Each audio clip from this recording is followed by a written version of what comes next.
All right, welcome to Tabletop Gaming with Juice. So today I'm talking about point buy versus rolling character creation.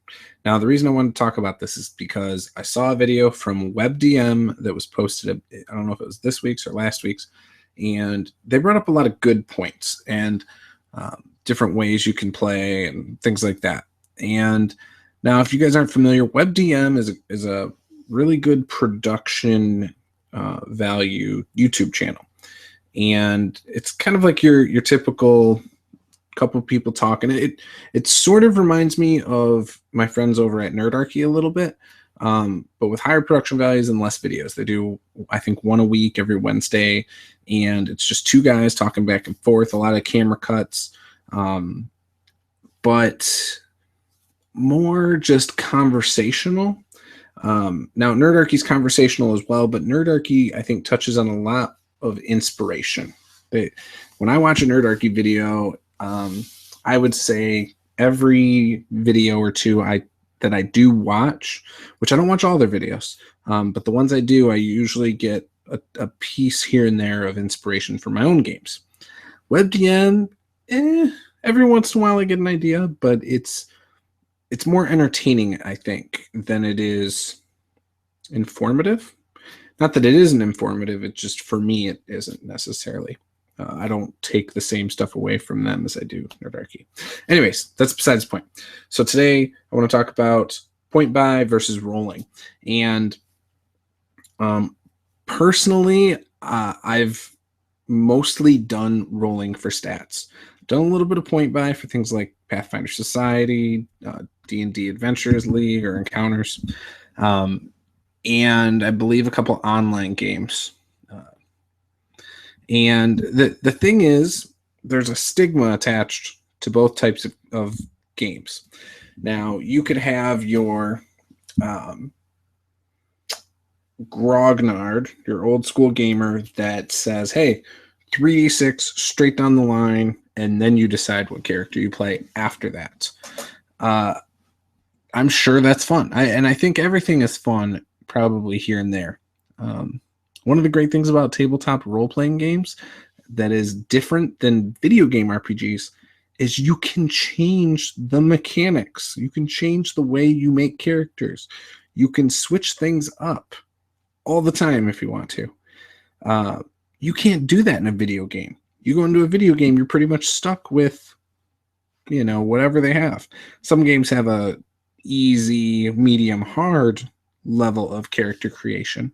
If you do easy, you get more points. You do hard, you get, less or whatever. But, that's one of the things that sets our hobby apart from video games.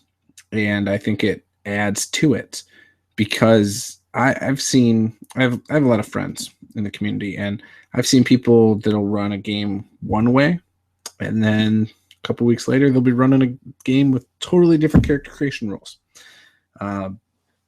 So it really adds some versatility to a game. And I encourage you guys to try different ways of character creation. Don't just do one. I like to, when I start a campaign, I tend to do 46, drop the lowest, and then take the highest 3 and place where you want. That tends to be my rule with rolling for characters.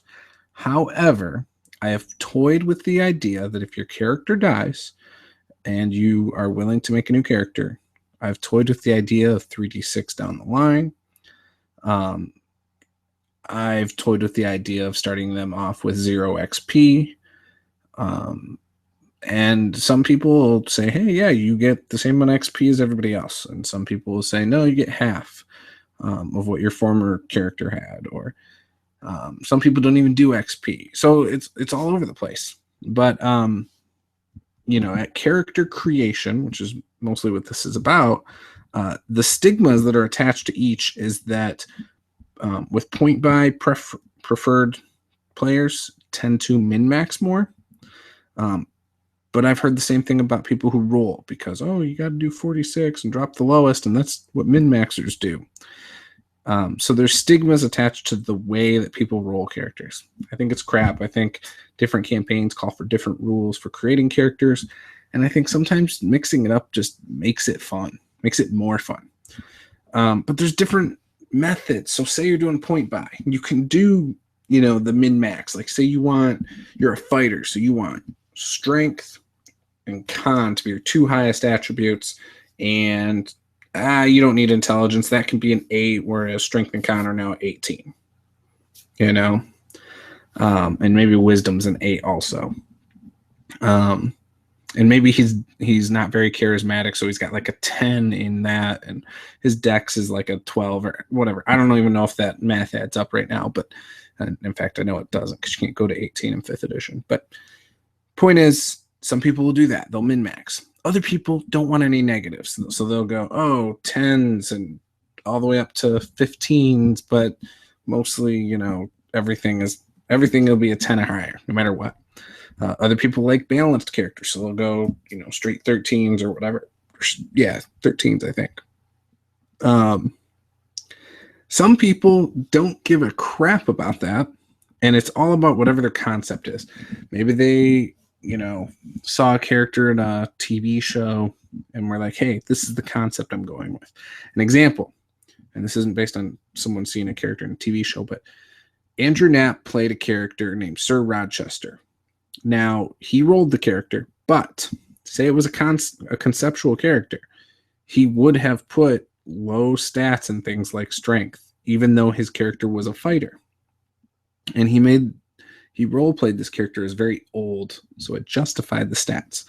So sometimes people will take a concept, maybe they want this Amazon woman fighter, so they put a bunch of strength into her and constitution, and she's just a physical specimen, she's just there to kick ass. But because she's from the Amazon, maybe her charisma isn't there because she doesn't relate to people well. So her charisma is poor, and that's how she balances that out. But it's all based on the concept, not min-maxing necessarily, not worrying too much really about what the attributes are. It's about how they're going to role play it. You can do that even with stats that are balanced and just role play it like, oh, well, she is really strong for a woman, or, whatever. And in fact, some people would tell you should only create characters based on concept. Now, rolling for character creation, many different methods, 2d6 plus 6, 3d6 down the line, place where you want or don't, straight down the line or place where you want, whatever. 46 drop the lowest, 2d8 plus 2. I mean, it's all over. And one of the ones that WebDM brought up, which I've never thought about, was 3d8, which obviously could give you a max score of 24, but your characters would be super heroic. You have a range of 3 to 24. That might be interesting. And that one got me thinking. I would probably be interested in trying that sometime. But anyways, that's not the point. There's a lot of different ways you can do it. And again, some people, old school gamers, usually not, I shouldn't even say usually, some of them prefer down the line. Whatever you do, straight down the line. And then come up with your concept. Some people tend to say, hey, you come up with the concept, and that's why you can place your attributes where you want. So you know what race, you know what class, all that going into character creation. Then you roll stats and put it where you want. It's interesting. I think when it ultimately comes down to it, I like more heroic characters. I like them to be better than your standard Joe, your normal Joe. Now, with 5th edition, for example, your characters can start off pretty normal, and no matter what, will grow with the campaign to be more powerful. So if you make a normal average Joe at start, he won't be by level 10. He's going to be pretty badass. And some people like that 0 to hero mentality. I do too sometimes. But ultimately, I want to play a character that's very heroic, or better than your average character in this world. And so I like the idea of 46 and splitting it. If I don't know what to play, 46 down the line is great. And when I say 46, I always mean drop the lowest. But yeah, maybe the 3D8 thing will get used, because yes, 24 is not supposed to be possible at character creation. Only certain characters at certain levels can get anything above a 20 in 5th edition. But if you say at character creation, that's the only way you can get above it, maybe that's how you do it. Might make for some very interesting characters who might be OP.